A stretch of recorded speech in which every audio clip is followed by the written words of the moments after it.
Oh, good. You're awake. Where am I? Atrium Health Carolina's Medical Center. You've been out for about 5 days. Says here in your file that you were involved in a work-related incident. Judging by your injuries, you work in wildlife control? I think so. Short-term memory loss. Don't worry, it'll come back to you. Wait, I remember. My partner. Is he okay? Yes. When he admitted you, he didn't appear to be injured. He seemed pretty worried about you. Good friend. My legs. Why can't I feel my legs? Slow down. Just take it slow. You've been through what sounds to be a very traumatic experience. The best thing for your physical and mental health is to rest. We'll focus on your injuries later, but what's best for your mind and your body right now is rest. Is there anything that I can get for you to make you more comfortable? I could use some water.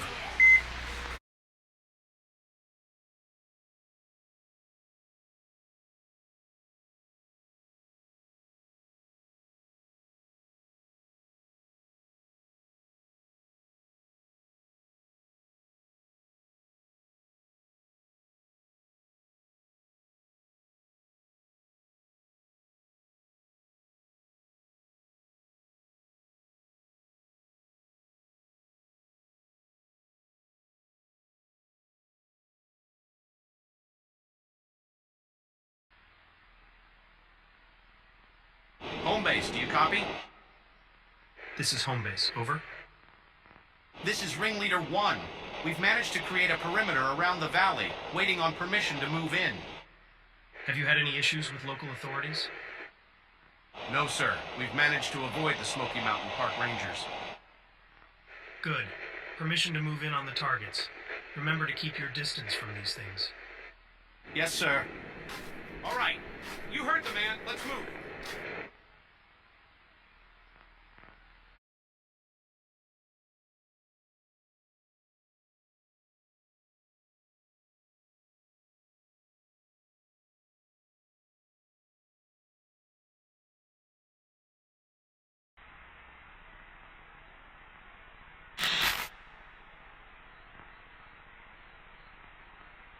Home base! Come in, home base! This is home base. We had found the assets, and our snipers tried to trank the two of them. They're sedated now, but not before one of them attacked one of my men. It's bad, Lewis. Really bad. Wait, someone came into physical contact with one of the assets? Yes. Listen, I don't think he's going to last much long. Stop. You knew what you were getting into when you signed up for this mission. You know what you need to do. What? No. No, sir. No, I can't do You are this. risking the lives of everyone else in your squadron. His fate is sealed. Unless you want the rest of your men to suffer with him, you will do the right thing. Do you understand? Do you understand? Yes, sir. Good. Make it quick and painless.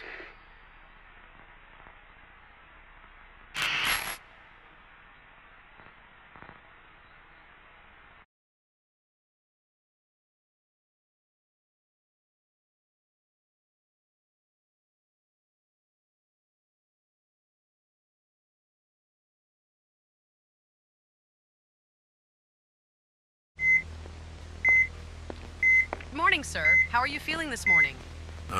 All right, I guess. I was so worn out yesterday, yet I didn't sleep a wink. I'm sorry to hear that, sir, but I have a bit of good news. You have a visitor. All right, send him in. Hey, Well, look who came all the way from Manteo to see little old me. so, how are you doing? Me? Well, for what I've been through, I'm doing pretty fine. Thank the good Lord for morphine. Ha ha ha ha ha ha. Yeah, the amputation. That's tough, man. Well, as I see it, I'm lucky to be alive. Speaking of which, did we get that thing? No, animal control still hasn't found those things. Ah, damn it. Guess we'll just have to go for round 2 when I'm back on my feet. Any chance you'll be recovered by New Year's? Like the optimism, but no. With the physical therapy, I'll be lucky to get out of here by the end of January. So, yeah. Man, I'm so sorry about what happened. I should have been able to do more. No, don't you say that. If it weren't for you, I wouldn't be alive right now. You're a good co-worker. A good friend. Well, thank you. Before you go, can you just stay in the room for a while? It gets lonely in here after a while. Yeah, I can stay. Thank you.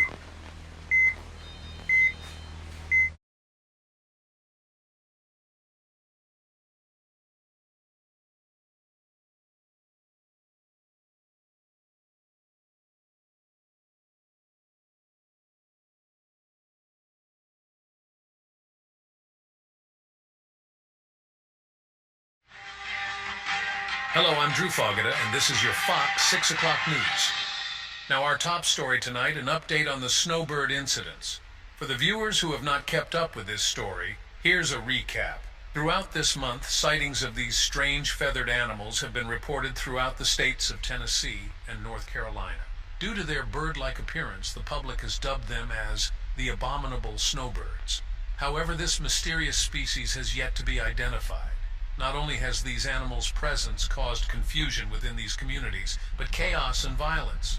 A total of 4 reported attacks have occurred throughout the 2 states, 3 of them resulting in fatalities. The investigation to discover these animals' origin was going nowhere until the body of an infant was discovered in Madison County, North Carolina. The body was confiscated by the U.S. Department of Fish and Wildlife, and due to the rumors that this animal is of prehistoric origin, the agency has collaborated with the world's leading paleontologists in the evaluation. Alan Grant, world-renowned paleontologist who was a part of the investigation, says the body matches nothing that has ever been dug up by paleontologists, leaving only more questions than answers.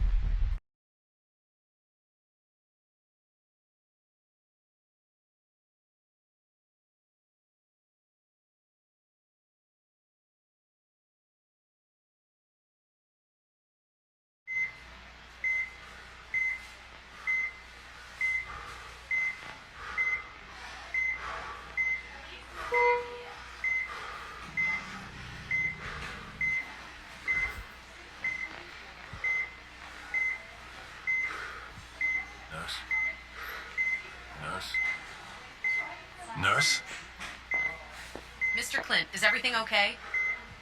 I'm not feeling right.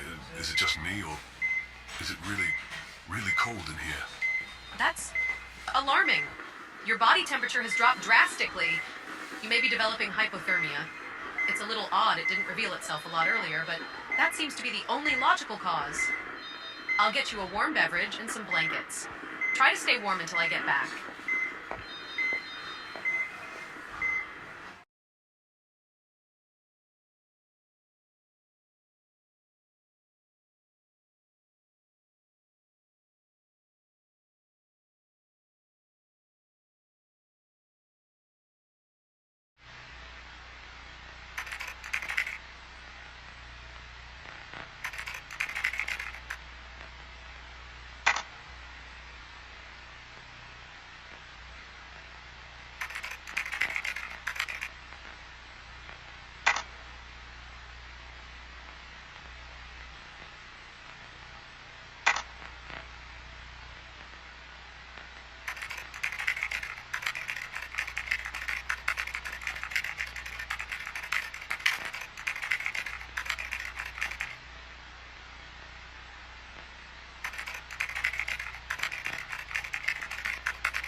You're listening to RK85.9, serving the Charlotte metropolitan area. We're going to take a quick break, but the 24/7 block will continue.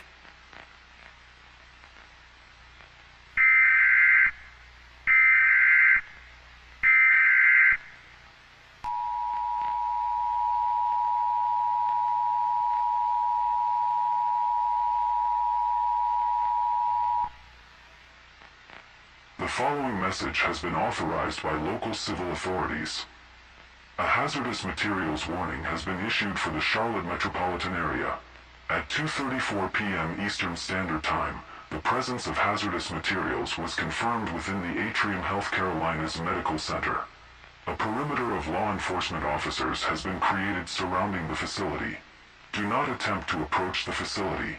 Doing so will result in detainment and prosecution. If you live within a half-mile radius of the facility, evacuate your residence immediately. Anyone who is caught attempting to leave the Atrium Health Carolinas Medical Center will be met with lethal force. While these restrictions may be controversial and extreme, they are only in place to protect the public. Again, a hazardous materials warning has been issued for the Charlotte metropolitan area.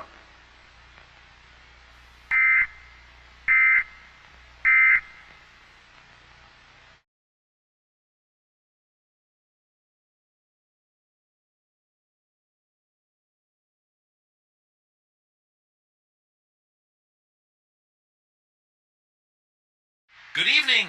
Merry Christmas Eve. I'm Pat Jameson, and this is Charlotte WTN 9 Afternoon News. Now let's get started. The weather outside might be frightful, but not as frightful as the emergency warning the city of Charlotte received earlier today. At 4:57 p.m., an alert was released warning people of the presence of hazardous materials within the Atrium Health Carolinas Medical Center. With the alert came the order for anyone within a 0.5-mile radius of the hospital to evacuate their homes. Surrounding the facility is a barricade made of armed police officers with orders to arrest anyone trying to get in and to kill anyone trying to escape the facility, giving us a glimpse at the severity of the circumstances. One of our reporters attempted to ask one of the officers what the situation was, but they couldn't get a response. However, rumors among eyewitnesses state that men wearing hazmat suits were seen entering and exiting the building repeatedly. So if these accounts are true, they may be dealing with a quarantine situation within the hospital. Minor protests have broken out among the residents who were forced to evacuate. Although they were peaceful and non-violent, law enforcement had the protesters detained and removed from the scene immediately. The question within everyone's mind right now is, what could possibly be happening within that hospital that could invoke such drastic measures?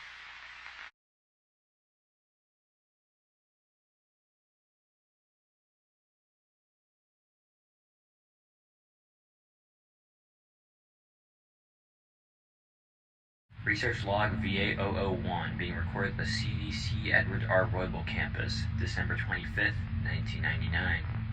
The following logs under the same name are the testings of a newly discovered unidentified pathogen, which was recovered from the Atrium Health Carolinas Medical Center. Now, the hospital from which this sample was recovered has now been quarantined.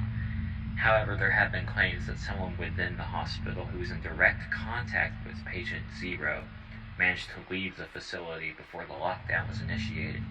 Due to the fear of a breakout of this viral infection, the CDC and the military have joined forces and are on standby awaiting the first sign of this virus within the public. Now, due to the threat that this virus poses to the general population, the CDC has put the utmost urgency on researching this virus, finding its weaknesses, and figuring out how it spreads. So, we have created an accelerated version of this virus, which will show symptoms sooner in test subjects. For what might be 2 to 4 days in a human, it will be 2 to 4 hours with our test mice. Now, we have infected one mouse with this accelerated version of the virus, and we've released it into a large pen with many other mice. Now, none of the other mice has begun to show signs of infection, but the first mouse which we infected has already shown minor symptoms. We've been communicating digitally with a doctor who's trapped on the inside of the Atrium Health Carolinas Medical Center, and she claims that the first symptom that patient 0 showed of being infected was insomnia.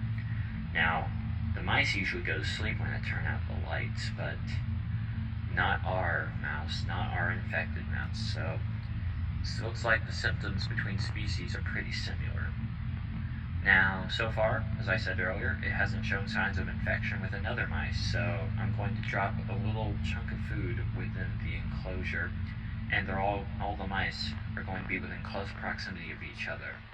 And if they start showing symptoms after that, then we know that this thing is highly contagious.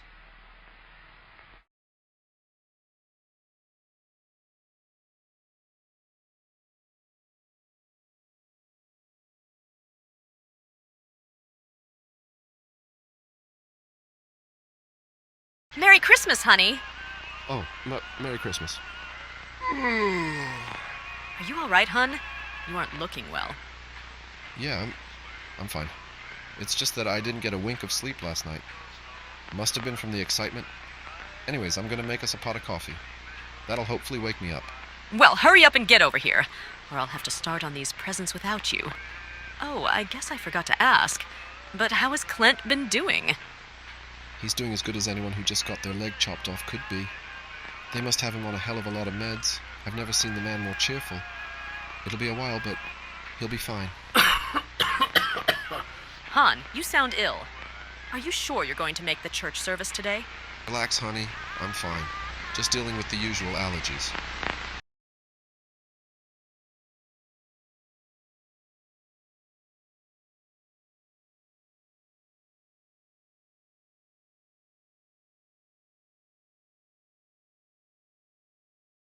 Research log VA002, being recorded at the CDC Edward R. Roybal campus, December 25th, 1999. To start off our recording, we have a little bit of worrying information. Since the beginning of the quarantine at the Atrium Health Caroline's medical facility, we had a doctor on the inside who we were keeping close digital contact with. This doctor was usually rather quick to respond to our questions, but over the last few hours we've received nothing but radio silence from within the hospital. Maybe it's nothing, but nonetheless, it's worrying. Anyways, back to the testing.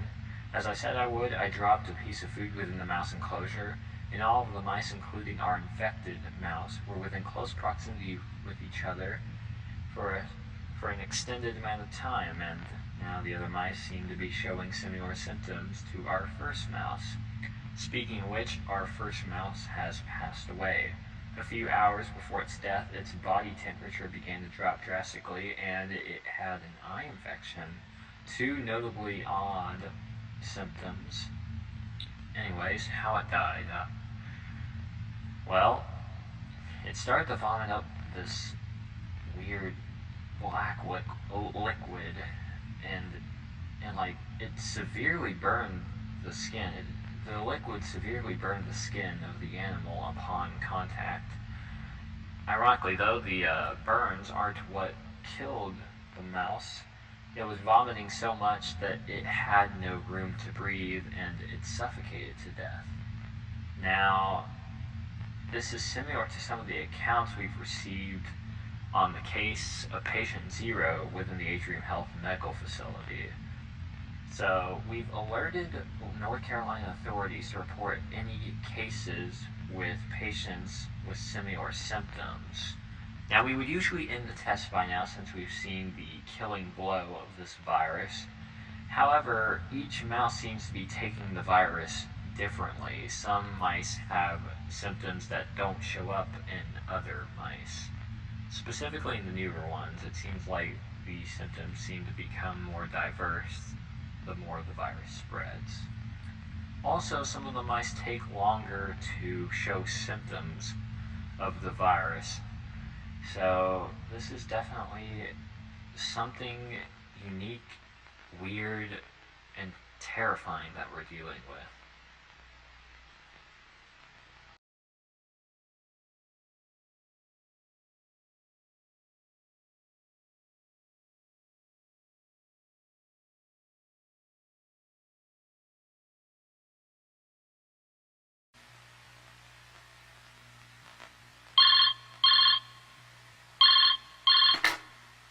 What's your emergency?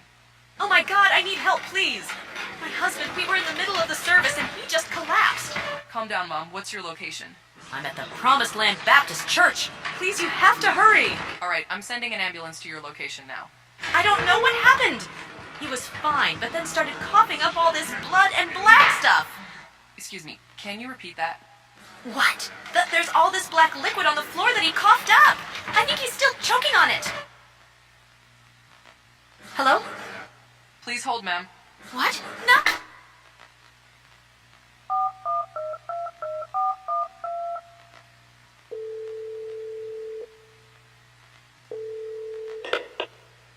Sir, it's happening.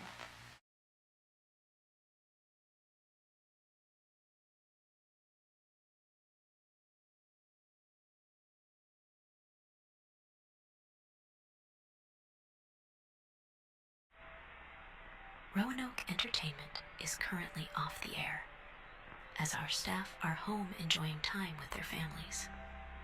Normal broadcasting will resume tomorrow. Merry Christmas and happy holidays.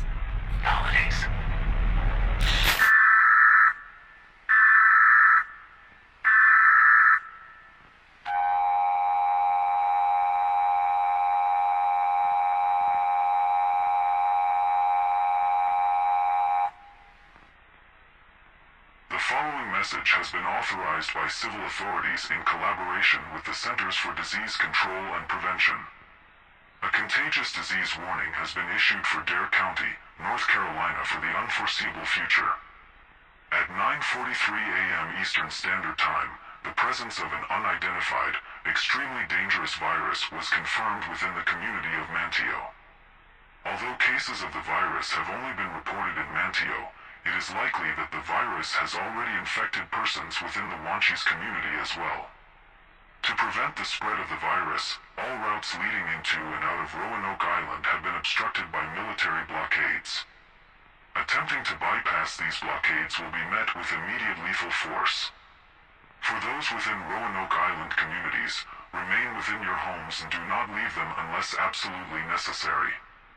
By going outside, you are chancing exposing yourself to the virus. Humans can expose themselves to the virus through airborne transmission, physical contact with an infected individual, and touching contaminated surfaces. Make sure you have enough food, water, and supplies to support you and your family for up to 2 weeks. Due to the severity of the situation, military forces cannot and will not supply residents with essential provisions and risk contracting and spreading the pathogen. You are on your own. The following defects are considered symptoms of the virus. These symptoms include but are not limited to insomnia, drop in body temperature, shivering, slurred speech, coughing fits, severe headache, severe eye infection, and a burning sensation within the lungs. If you or a loved one is experiencing these symptoms, euthanize them immediately. This virus has an extremely high mortality rate, and you will be sparing them or yourself a slow, painful, and miserable end. Failure to comply with these restrictions will result in the death of you and many others. Stay tuned to this channel for more updates on the situation.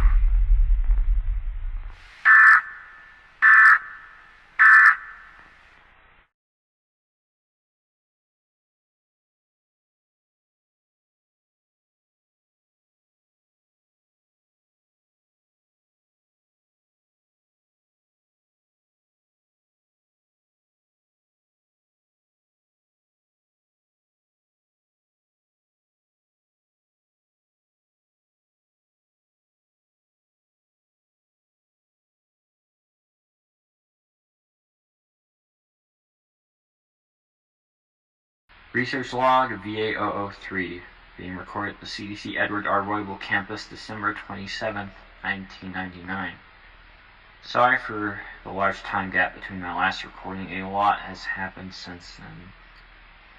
We have now named and identified this new virus as the BY001 virus, also known as the Zenithium flu.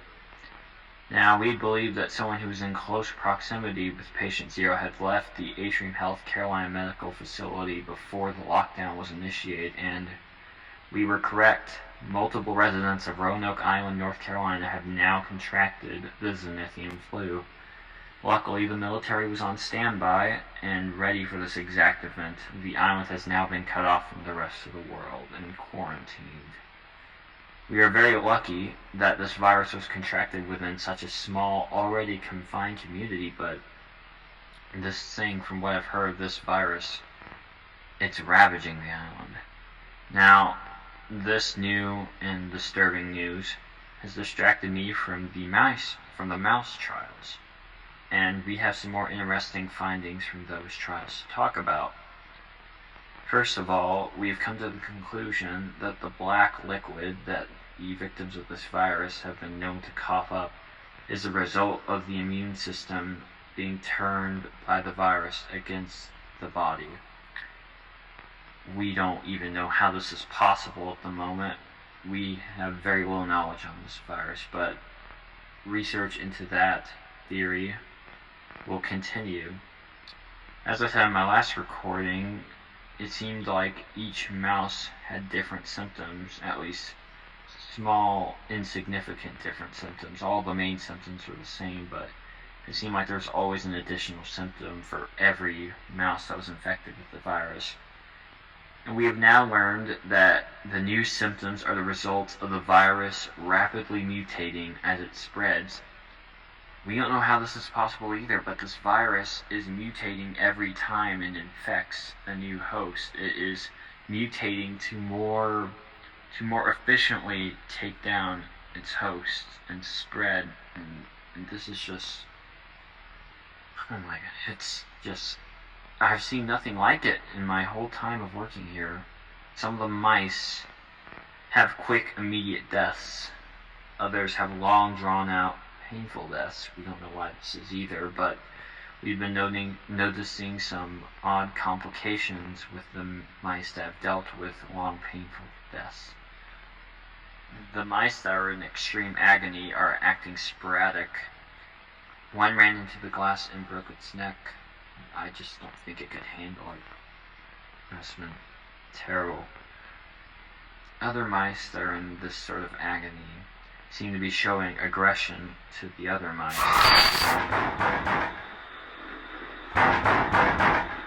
Hello? Who's out there? Please, it's me, Dom, your neighbor. Please, let me in. Don, you know I can't open this door. No. I am in so much pain. I'll take anything. Meds, painkillers, anything just to stop it. I'm sorry. I have nothing for you. No, you're lying. No, stop!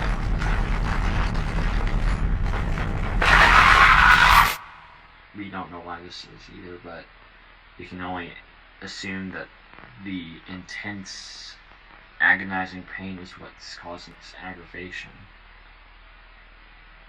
We call this virus flu, but it is unlike anything this institute has ever seen since its creation. We wouldn't even know where to start with making a vaccine. All we can do is hope that this virus runs its course within Roanoke Island and eradicates itself.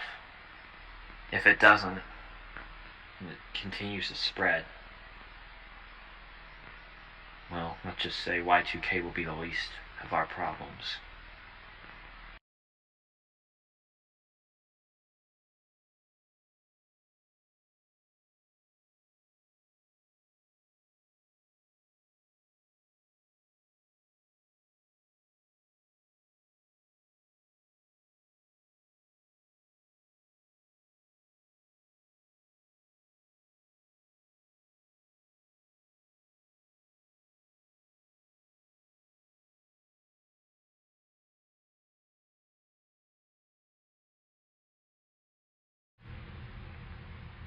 Attention all Biosyn employees.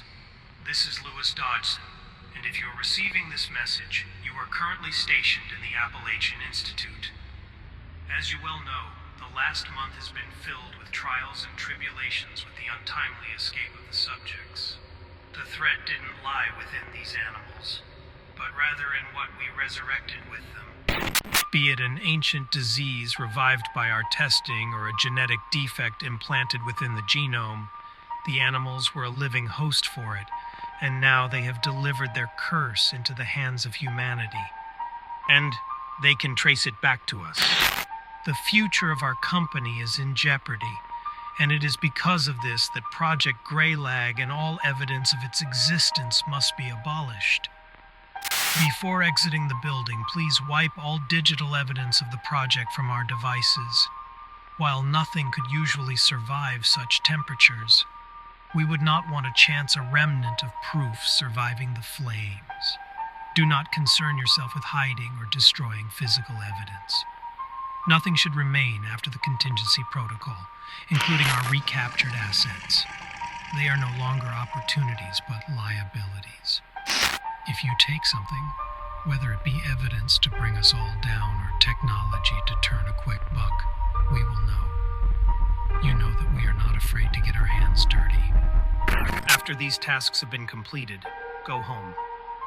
Once suspicion has died down, you will be contacted by our associates and relocated to contribute to Project Regenesis. However, your Institute supervisor will be responsible for activating the contingency protocol. Once this has been initiated, you will have 30 minutes to exit the building before it erupts into flames. No matter how the blaze illuminates the forest or how high the smoke rises, do not look back. If our company is to survive, then we must cut ties with the past. All that we have worked for, all that we have killed for, we must lose it to time. For now,